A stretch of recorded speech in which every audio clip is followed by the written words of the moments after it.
अखिलेश यादव का राजनीतिक प्रहार, भाजपा और चुनाव आयोग मिलकर कर रहे हैं 50,000 वोट कैंसिल करने की साजिश। यूपी और बंगाल में एसआईआर का बहाना।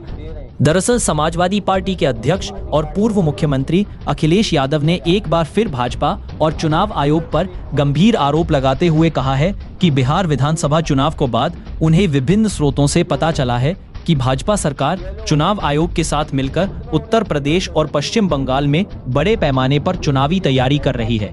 खास तौर पर उन्होंने कहा कि भाजपा, उसकी सरकार, उसके अधिकारी और चुनाव आयोग मिलकर विशेष गहन पुनरीक्षण एसआईआर प्रक्रिया का बहाना बनाकर उन विधानसभा सीटों पर 50,000 से अधिक वोट कैंसिल करने की योजना बना रहे हैं जहां साल 2024 में समाजवादी पार्टी और इंडिया गठबंधन ने जीत हासिल की थी।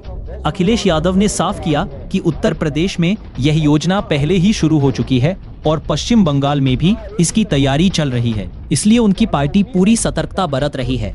उन्होंने आरोप लगाया कि कई बूथ लेवल अधिकारी बीएलओ वोटरों की सूची से विपक्षी वोटरों के नाम हटाने में सहयोग नहीं कर रहे हैं और जानबूझकर काम से बच रहे हैं। सपा प्रमुख ने कहा कि 2022 के विधानसभा चुनाव में भी वोट क्यों कटे थे इसका उन्हें अनुभव है और वे इस बार किसी भी कीमत पर इस साजिश को पूरा होने नहीं देंगे। उन्होंने चुनाव आयोग से अपील की है कि एसआईआर की समय सीमा बढ़ाई जाए और सभी राजनीतिक दलों को एक स्पष्ट एसओपी जारी करके प्रक्रिया को पारदर्शी बनाया जाए। अखिलेश यादव ने अपनी पार्टी के कार्यकर्ताओं को भी सतर्क रहने और मतदाता सूची में गड़बड़ी होने पर तुरंत कार्रवाई करने के निर्देश दिए हैं। उन्होंने यह भी चेतावनी दी कि भाजपा, प्रशासन और चुनाव आयोग मिलकर लोकतंत्र के मूल तत्वों के साथ खिलवाड़ कर रहे हैं, लेकिन समाजवादी पार्टी इसे बर्दाश्त नहीं करेगी और कोर्ट से लेकर सड़क तक हर स्तर पर इस मुद्दे पर संघर्ष जारी रखेगी। इस बयान के माध्यम से अखिलेश यादव ने यह सुनिश्चित किया है कि समाजवादी पार्टी और विपक्षी गठबंधन विधायिका चुनावों को प्रभावित करने के इस प्रयास के खिलाफ पूर्ण रूप से तैयार है और लोकतंत्र की रक्षा के लिए हर संभव कदम उठाएंगे। यह मामला राजनीतिक हलकों में गंभीर चर्चा का विषय बना हुआ है और मतदाता जागरूकता के लिए बड़ी चिंता का मसला भी है। जब हम लोग बैठे हैं तो सबसे महत्वपूर्ण जो जानकारी हम लोगों को मिल रही है, जब बातचीत कर रहे हैं कार्यकर्ताओं से, नेताओं से और जो जानकारी दे रहे हैं, समय समय पे पार्टी कार्यालय को भी सूचित किया जा रहा है। अभी सुबह जब एक हमारे विधायक ने फोन किया, उन्होंने कहा कि जो बीएलओ हैं, जितना उन्हें सहयोग करना चाहिए वो सहयोग नहीं कर रहे हैं। एक जगह वो बैठ जाते हैं, उसके बाद वो उन्हें ढूंढिए आप लोग, तब मिलेंगे, नहीं मिलेंगे।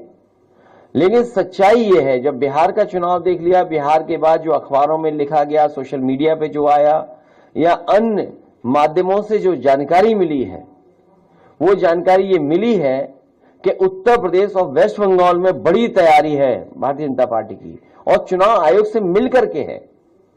क्योंकि चुनाव आयोग की तरफ हम देखते हैं तो हमें उम्मीद है, करते हैं कि वो निष्पक्ष होगी, वो संस्था निष्पक्ष होगी, वो हमारी किसी भी शिकायत का निराकरण करेगी।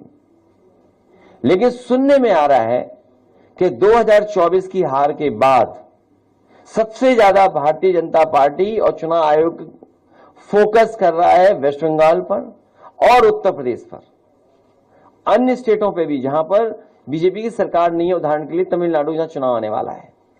लेकिन सबसे ज्यादा फोकस, सबसे ज्यादा टारगेट और टारगेटेड जो चीजें हो रही हैं वो उत्तर प्रदेश और वेस्ट बंगाल में हो रही हैं, जहां पर चुनाव आयोग से हमें उम्मीद थी।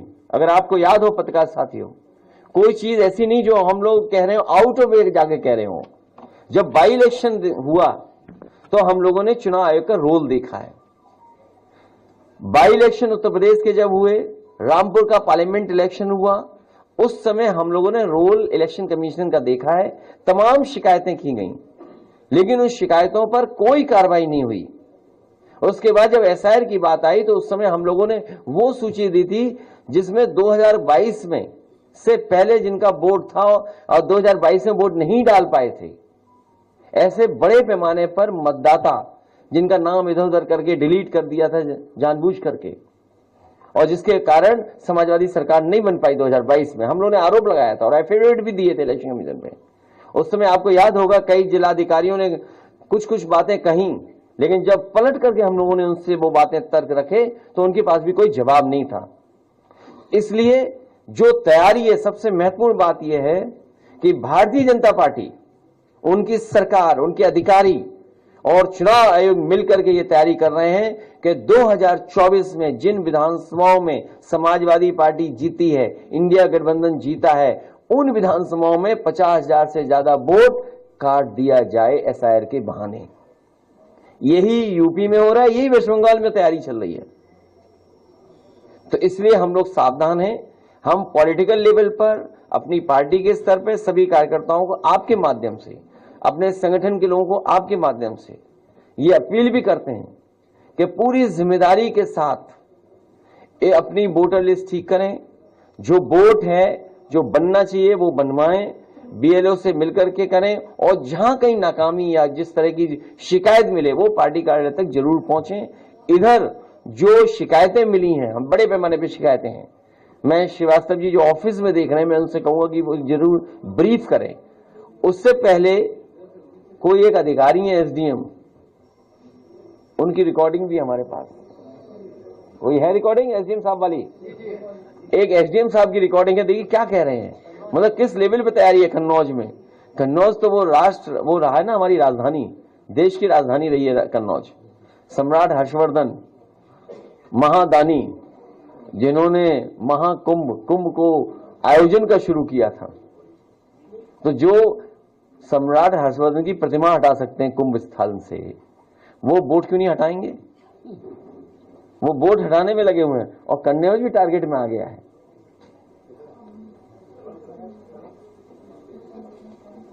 और मैं पहले भी बता चुका हूं कि पोस्टिंग, ट्रांसफर, हाँ चलाइए। लखनऊ की हर बड़ी हलचल, अपराध की सच्ची खबरें, द लखनऊ टाइम्स, सबसे तेज, सबसे सही।